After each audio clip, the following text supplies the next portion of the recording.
Alia. Alia? Uh-huh. Alia. Yeah. Alia. Yeah. Alia.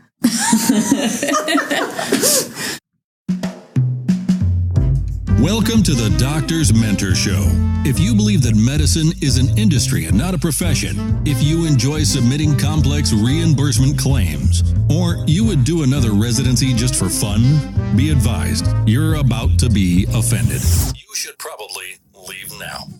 All this talk about mentoring doctors is ridiculous. I thought doctors learned to do everything better than everyone else the first year of medical school. At least that's the way they act. If you love assisting patients with vitality breakthroughs, if the right to practice medicine without interference is important, and you want expert tips for practice freedom and profits to support your epic life, welcome aboard and prepare to be blown away. The Doctor's Mentor Show starts now. Here's your host, Dr. Lori Barr.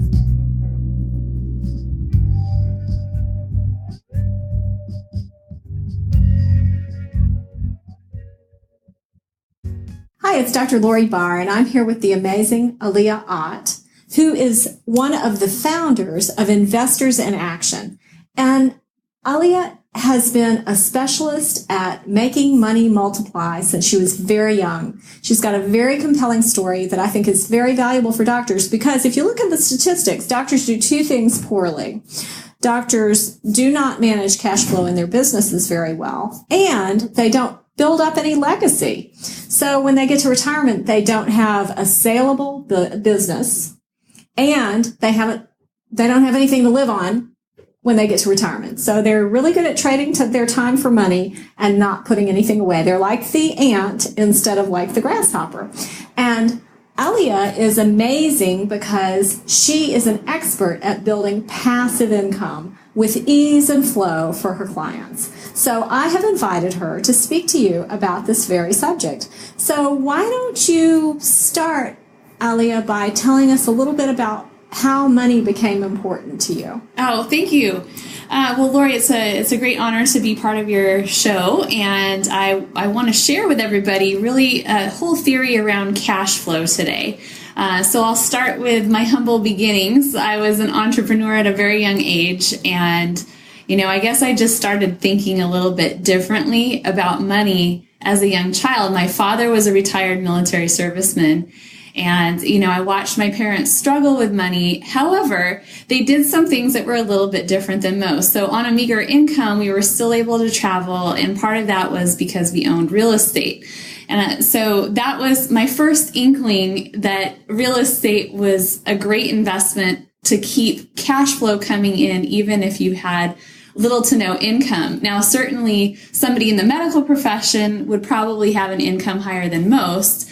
But it doesn't really matter, because at the end of the day, we get to our retirement age or potentially even earlier, and some people just simply run out of money. They haven't set up the systems or the foundation that allows them to have cash flow coming in, whether they go to work or not. And I found that to be very, very important early on. So I started thinking about this. I was a goofy teenager that was looking at stock market and stuff when my friends were spending money at concerts and whatnot. But, it did take a little bit of time to figure it out, because I didn't always do things the quote unquote right way. So I did a lot of trial and error, and I ended up coming upon self-storage investing, which has been amazing for helping build residual income and cash flow.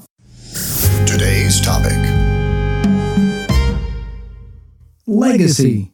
So today's episode, as you heard, is all about legacy. And remember, legacy is what happens with your creative, well, not even creative, it's your energy. You have energy that you bring into the world. And with that energy, you either create or you destroy things. And legacy is what's in your aftermath, the path you leave behind you as you exit this world. So let's talk a little bit about strategic legacy planning. And that's why you're such an attractive guest on this program, because I really, really believe that all doctors need a launch pad to legacy, and that starts with a strategic cornerstone. So why don't you tell us a little bit about that? Absolutely. So in planning for your legacy, part of that is the financial piece. That's a huge component of building that foundation for your long-term income. And a lot of times people go through, they either have a business or they work a job, but they don't necessarily think about their future retirement plans or what's going to come as income once they leave wherever they are. And why this is important is people typically have so many more ideas and things that they want to accomplish with their life. It's not just what they do in their 9 to 5, but it's what they do outside of that too. Really leaving a legacy, making an impact on this planet. And that's how I got so passionate about looking for cash flow investments, is because I have an understanding. Part of my background is philanthropy. So I came from the charity world and started investing. And then I kind of flipped that model on its head in reverse and started investing full time, where I could donate time, I could donate more money to the causes that I care about. In cash flow, building my portfolio of cash flowing investments, I'm able to then think about my legacy, because the more time I have freed up and the more money I have available to give, then I can really be a greater contribution to my community and society as a whole. And I think a lot of times people go to school and that conversation is left out of our typical education. They think about, what am I going to do for my 9 to 5, and have a family. But what happens beyond that? Even if you have a family, your main goal is just to simply provide for that family after you've passed on. If you don't have a financial foundation or cash flow coming in to help provide for their family, that income stops.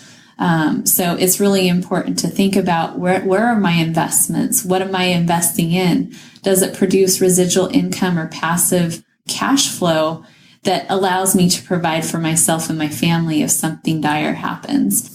So explain what self-storage is for somebody who may have never needed self-storage in their lives. Sure. Well, as you can imagine, the whole world is supersized right now. People have boxes coming out of their garages, and a lot of times people are even looking at downsizing or moving, and they may temporarily need a place for their items to go while they're in transition. And so self-storage properties are essentially where people can put their stuff for a temporary period of time. Sometimes it's 2 months, sometimes it's 2 years, sometimes it's even 20 years. It just depends on the person. Yeah. A lot of times people, they'll put in items with the intention of keeping it there for just a couple of months, and it ends up turning into a much longer period of time. So as the investor, that's great for us. It's just, that individual planning ahead for what their next move might be. So, and self-storage units, these are the places that you rent. It's like a post office box, kind of, except you rent it for your stuff. Exactly, right? Exactly. And some of them are quite sophisticated. Like, you can rent a self-storage unit for your wine collection, for example, that's temperature controlled. Or I have a friend who has her art studio in a self-storage unit, because that way her 5 kids don't get into all her creative stuff she works with. Right. And it's right the way she left it when she walks back in. Exactly. So that's been a good place for her to have quiet. There's nobody in a self-storage unit usually. Yep. So she's really enjoyed that. Oh, that's really interesting. Yeah, there's a lot of different classes of storage properties across the United States. Some are more humble and some are more sophisticated, like you said, the wine, or being able to run businesses out of that. And that all comes from innovation. So a long time ago, somebody just decided that they were going to put up these, I think they did it with cars in mind. They saw the need for people to store cars. Maybe service people were going overseas, or, maybe just somebody had the need for an extra garage and they wanted to keep their items in storage. And it just grew. I mean, the first 20, 30 years of this business were kind of a slow start. But then once that idea of storage caught on, it doubled within a very quick period of time. So now, nationwide, most of these storage properties are at full capacity. And in many cities, they're not allowing investors to build more, which is why our strategy works so well, because we go in and buy existing properties. So explain what your strategy is then. Sure. So we specialize in looking for properties that are roughly 50 to 70% occupied, meaning there's room to fill up the property with more tenants. And many of these properties are owned by part-time investors, meaning they might have a full-time day job or looking at retirement, and they just simply haven't kept up with the strategies or the times. In particular, this one that we just closed on a couple days ago, it was a retiree, and the only form of marketing that he did was in the yellow pages. He didn't use online marketing tools whatsoever, which is where about 90% of people now search for a storage property if they weren't familiar with just driving by the property itself. So we work with U-Haul. U-Haul, of course, is the moving company, and they're allowed to put their trucks on our property. So not only do we leverage their name brand recognition, but we get potential tenants coming and going as they're moving in and out of houses as a potential customer to store their items. So that helps us out tremendously. So why don't we talk a little bit about how a doctor could get started in self-storage investing? Sure. There's basically two different ways. One is to do it yourself. And that takes some education and time to learn how to invest in self-storage and real estate properties. The other is to invest passively with somebody who already has an established business and maybe already a portfolio of properties that they're working with. So I'll address both. First, it's really important for somebody who's investing, especially in the size of property that we're talking about. This is a commercial property, meaning it's not your single family residence. It's a large property with multiple tenants, and it needs to be treated like a business, just as if, a doctor, for example, they may own or they may lease real estate from somebody who has many different offices in the overall practice or the building.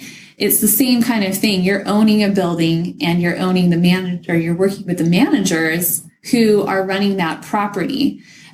So again, just going back to education, having a mentorship, somebody who's really willing to show you along the way. And that actually is one of the things that we do offer. Starting this coming spring, we're going to be sharing with people different techniques and ways that they can invest in self-storage and provide that education. For those who are more interested in becoming a passive investor, what that looks like is getting a solid return. Usually, if you're investing, it's paid out on a quarterly or monthly basis, either as a loan or as a partner in an established company.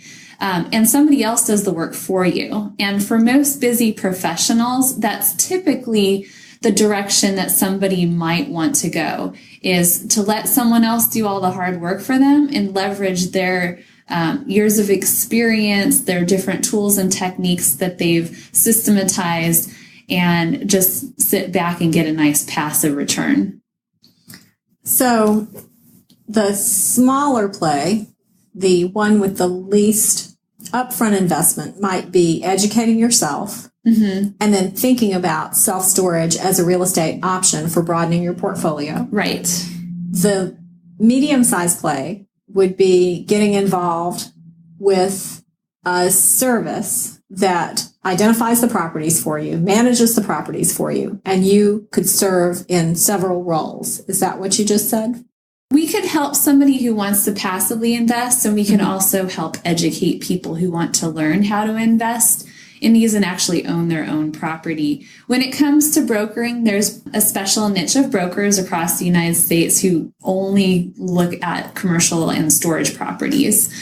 So that's not something that we really do in terms of buying and selling, but we can help educate and make connections to people who want to get involved on an active basis. And is there a bigger play for the people who are really looking to take their portfolio to the next level? For example, I know in real estate, and I don't know a lot about real estate. I know a little about real estate, but it seems to me, looking at real estate from the outside, that it's one thing to own your own home. It's another thing to own properties that you rent and either manage yourself or have somebody else manage. But the best thing seems to be the bank, to like be a lender for people. Is there a role for being the bank? Absolutely. Absolutely. How does that work? Well, we've worked with different individuals, so I can just explain the model of how somebody can get involved in, quote unquote, being the bank in real estate investing. You're essentially becoming a private lender. So you're looking for somebody who you like and trust, who has an established company that's looking to borrow money. Now, in the real estate arena, a lot of times, and I'll just use ourselves as an example, we might come with a few $100,000 to an opportunity, but that opportunity might cost several million. And so in order to complete that transaction, we either need to work with public banks, like your Banks of America, or with private investors who are willing to lend. And typically, those who are willing to lend make a higher rate of return than what the bank would charge. The reason why somebody would choose a private lender over a bank is actually for many reasons. A lot of times you need to act quick in real estate, and being able to successfully pull that money together is of a huge benefit to the individual investor. Also, too, sometimes it might require more of a down payment than the investor has liquid available, or they might be expanding their operations. So going back to the fix and flip model, that's how Terry and I got started. That's my business partner. We got started with lending.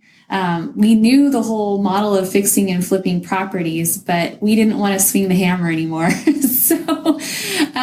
So what we did was we put our money together as a partnership, and we went out and sought out people who were looking for properties that needed fixing and flipping. And those properties are not necessarily eligible for bank financing because they need repair. Or in our case with self-storage, they're lower occupancy. So we have to come in with private money in order to increase the occupancy. And then the bank will turn around in a couple of years and help us refinance that property out at a higher value.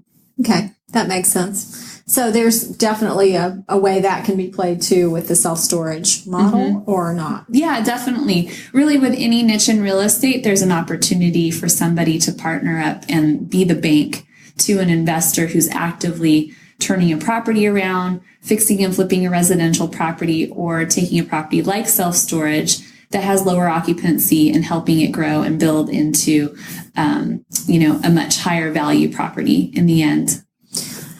And often I notice as physicians are looking at investments, it seems to me like the risk tolerance of physicians goes along with their personality, which tends to go along with their specialty sometimes. So your adrenaline junkie physicians usually are a little more risk tolerant than your nice old pediatricians and that sort of doctor who, is just the nicest person you've ever met in the world. So tell us a little bit about the difference between the risk in trying to do it yourself versus doing it in a structure like you're describing versus being the bank. What is the difference in risk, and what is the difference in expected rewards for those three models? The three categories. Okay, sure. So for somebody who is looking at actively investing in real estate, meaning they're purchasing it and they are responsible for the success of the property, if they have a full-time practice or a full-time job, the risk factor could be fairly high depending on the type of property and the amount of expertise needed to turn that property around. Somebody who's looking for a very basic rental property and they've taken the time to educate themselves, they can do okay with that. Definitely when you're actively investing in real estate, the potential reward is quite high.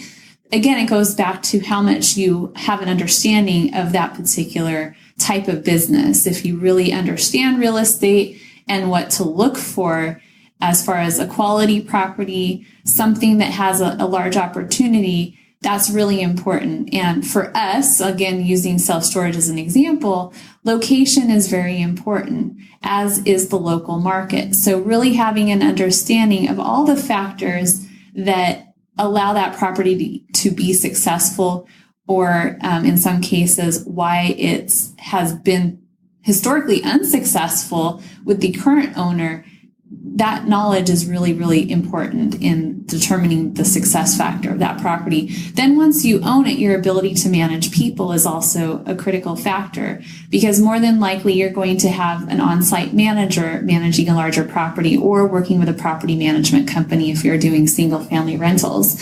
and making sure that you're staying on top of your property managers and know how to manage that individual. It can be time-consuming if you've never had that experience before, and making sure that your property is performing well. So that's owning it yourself.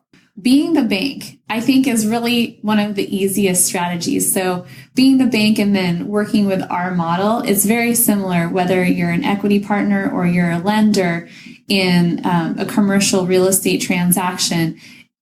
Either way, you're putting up your money, which is a risk. And you're trusting somebody who has an experienced business to turn that property around. So you can manage your risk by making sure that you have either equitable interest in that property, and you've gotten a chance to know the individual who you're working with. I think that that's, the biggest critical factor really in the whole thing, is understanding what their track record looks like. Just the small signs. Do they do what they say they're going to do? And you can kind of test people out a little bit with that. And then getting referrals from other individuals who've had an opportunity to work with that person is also really critical. So, it's just like anything. It's like going to the doctor's office, right? You want to work with a doctor who really knows what they're doing, who follows through, who has good patient care, and, well educated. So just like you would look for a doctor, that's who you want to look for in your real estate partner. And talking about looking for things in real estate, I think a lot of more conservative investors shy away from real estate because it does seem like there's a fair number of sharks. Even just in real estate education, you can spend a lot of money educating yourself and not have any cash flow from that experience. Sure. So what is a reasonable amount for a person who really doesn't know anything except they've successfully bought their own home? What's a reasonable amount of money to educate yourself with? Well, I'll be honest, we've probably spent six figures in our education over time. Some have been greater than others. And what you can typically expect, here's what I would recommend. If you've never invested in real estate before, is to find your local real estate investment club and just go down and give them a visit and see who's speaking and ask them that very question. What is it that you want to learn? So there's so many different little niches in real estate. Having an idea of what your personality type is and how much time and money you have available to invest is also critical in choosing your path. So it's like, remember those old choose your own adventure books? You pick it up and you're like, okay, I'm going to learn how to be a private lender, or I'm going to learn how to fix and flip properties, or maybe invest in apartment complexes. So having an understanding of how much time and money you have available to invest is critical when determining which path to take. I have spent, hundreds, and I have spent thousands, and I have spent tens of thousands of dollars on various different courses. And really what I learned is finding something that I'm really interested in and showing up and actually doing the work. So it falls back on myself in order to take that valuable education, however much money I spent, and go apply it. And I have personally also found that those educational opportunities that are more interactive, that are more hands-on, are the ones where I particularly learn the most. We've modeled after one of our mentors. His name is Frank. And what I learned from Frank is he not only does the business, he teaches the business. So that's really critical too, because a lot of quote unquote gurus out there, they stopped investing in real estate a long time ago and they decided to get rich off of education. So those are the ones that you need to look out for and worry about. And also there's some big name companies out, which I will not name, but they are really geared around making money off of the education. So I would say if you're looking for somebody to follow, make sure that they're making most of their money off of what it is that they're teaching versus just the teaching itself. Right. And that's not to say that there aren't gurus who no longer make their money that way, who don't have valuable information to share. They may very well have information to share. The thing is, just like online activity is changing rapidly right now, real estate, as you mentioned, is locally very active in some places and locally dead in some places. So it's variable. It is a dynamic market, and information that might have been valuable in one location 5 years ago, while some of the general principles will apply, they may not be the most up-to-date things you can learn. Right. And on the flip side of that is some of the larger companies do actually farm out their coaching to coaching companies. They don't even have real estate people really teaching the material necessarily. It's a coaching company that's coaching you rather than true in the field investors in your local market. So I think your advice to get involved with your local real estate club is a good one. And how do you find those people? Is it meetups? I mean, I know that's how. Yeah, meetup groups, or you can Google search the name of your city and, use real estate investment club. Yeah, that's a good way to get started. Obviously, in my market, I know a number of those in Southern California that I can recommend that have provided me some invaluable education and contacts. So definitely, that's a great place to get involved. And just as you're there, meet people and ask really good questions of people. Inquire, who have you learned the most from? Who are your top 3 favorite mentors or educators that you've learned the real estate investing business from? What niches did they teach you? How did they teach you? So just asking the right questions, I think, can narrow down your path pretty quickly. And then I'd like to flip the conversation just a little bit and go back to finding yourself not being successful in something that you've selected. Sure. So let's say that, like most doctors, you've decided to go off on your own, you've bought your own self-storage unit. What's the quickest way to realize you're going to fail? How do you fail fast so that you don't lose your tail? Right. Well, I'm just thinking back to one of the experiences that I had when I first got started in investing. It was thankfully a smaller project. It was a fix and flip property.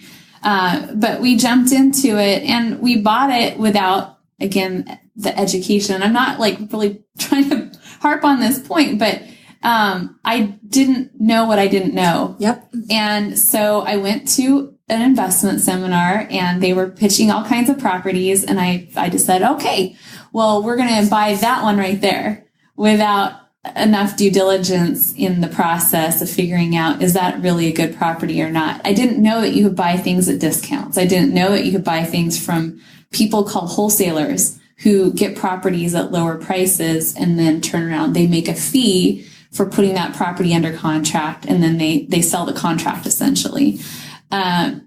So we just bought something straight from a broker, full price. We went into a specific market and said, we want to buy something in this city and give us your top 10 properties.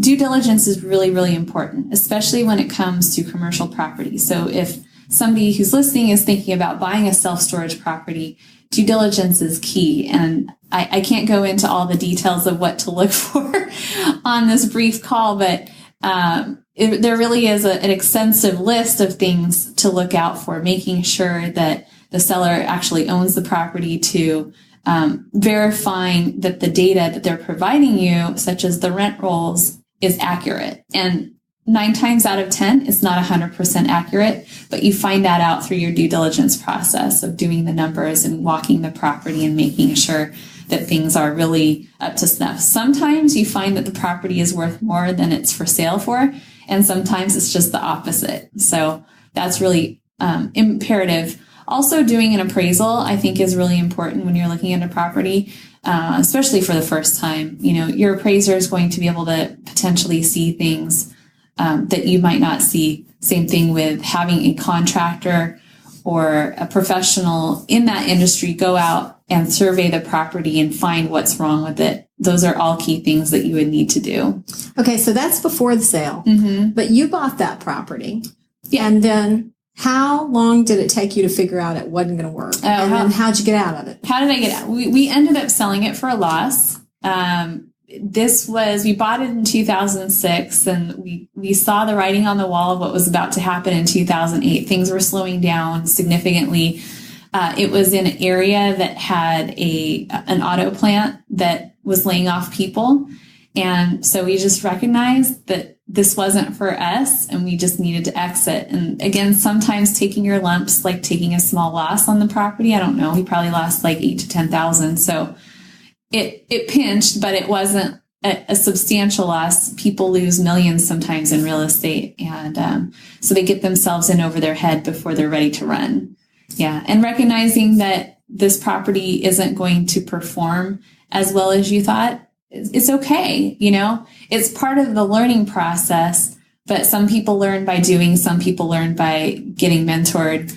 Either way, you're going to figure it out. You're going to learn. And I learn by doing both. I get some information and then I go apply it, and I get some more information, then I go apply it. So over time, that education, that knowledge builds and builds, and then you can make better choices and decisions. Right. I think, it is almost like when you find out that you have a health challenge that isn't going away, right. Either a chronic disease like seizures or diabetes or even cancer. There's a period of denial, mm-hmm. or there's a period where you think things are going to magically get better, and you just are not facing the facts. So are there any quick tricks to making sure you're not delusional? I would recommend, if you're looking at buying a property, is you really triple ask. Get some knowledgeable people to look over the deal for you and give their analysis of the situation. They might come up with some strategies or ideas to take an okay deal and make it great. Or they might see some pitfalls in it that you're not seeing, especially for the first time. So I would always just do as much homework and due diligence in that part of the process as possible, so that you're not stuck with something that's going to sting you in the long run. And also another part that's really important is recognizing market cycles. You can look like a genius if you were buying property in 2005, 2006 and flipping them, because all you had to do was buy it, hold it for a few months. The property market, values were going up 10% a year. And you could look like an absolute genius. But if you bought in 2008 and tried to sell in 2009, you could look really dumb. So market timing is also really important. And you can do great in down markets. You just have to be a little bit more cautious and careful. Part of the reason why we chose this particular strategy is because self-storage is a little bit more market resistant. When the market overall is bad, the economy is bad, people still have to move, which means people are downsizing and they're not willing to give up their items, but they may not fit in their new place of living. They might be temporarily living with a friend and they don't have anywhere to put their living room and kitchen, dining room furniture. So they'll put it in storage. So that's why through market and economic cycles, self-storage does typically better than most other types of commercial properties. Okay, so we're going to take a time out here, and Yeah. I'm going to talk to you frankly as the doctor's mentor. If you are too busy to not even pay attention to the cycles within the field of medicine, the market cycles, do not delude yourself into thinking that you have time to become a master at the market cycles in another area, even if it's really interesting to you right now.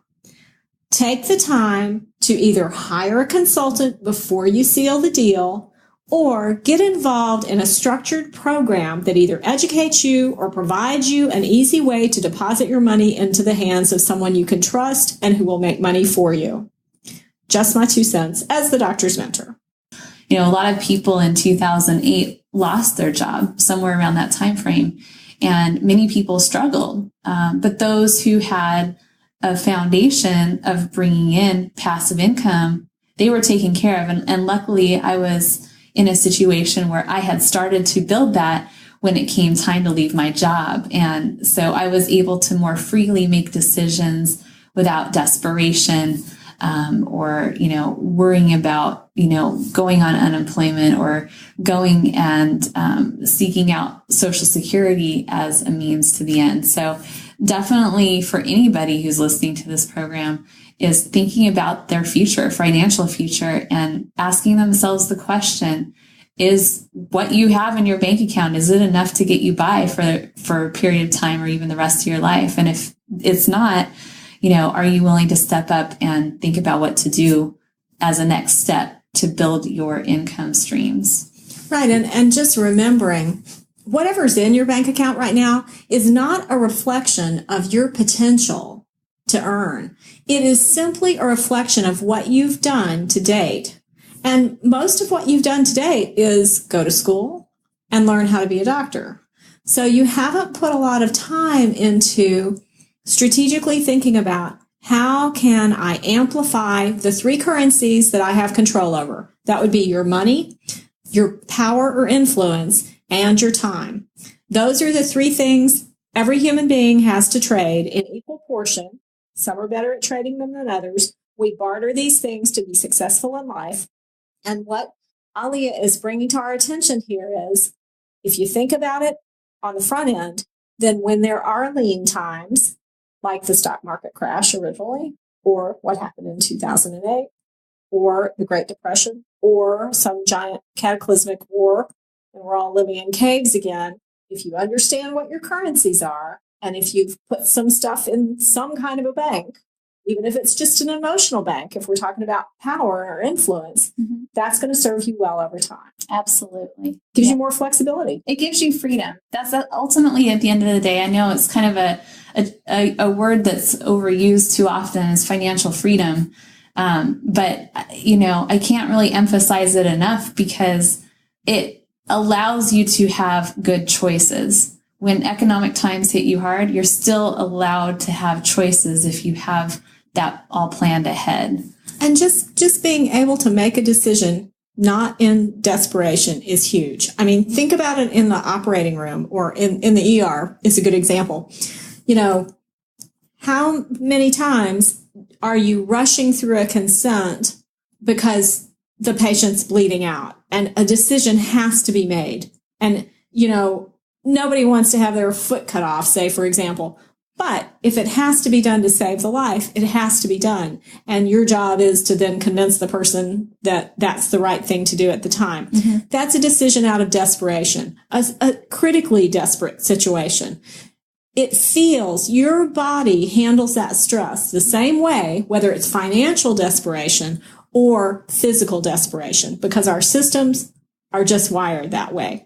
When you make a financial decision out of desperation, you are the one who winds up on the losing end of that deal. Typically, right. It's oftentimes desperate people that investors are purchasing properties from. They got themselves into a situation, whether it's divorce, financial stress, maybe it was a medical challenge that caused them to be where they are, and they have to sell like today.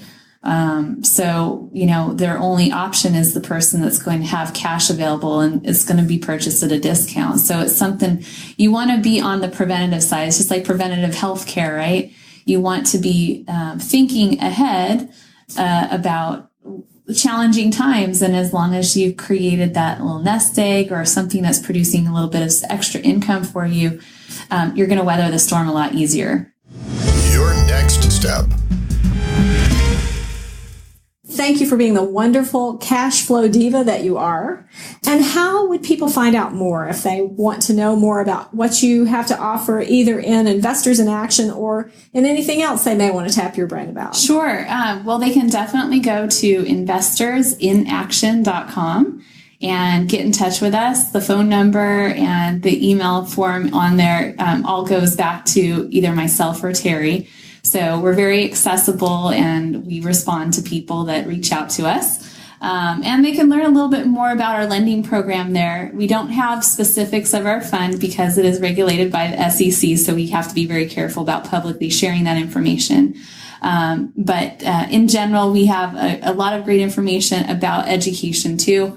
We're going to be launching our training classes on self-storage here. And so if you would like to be considered as one of her beta testers for her educational program, definitely get in touch with her, tell her you're serious, show her your money, and talk a deal.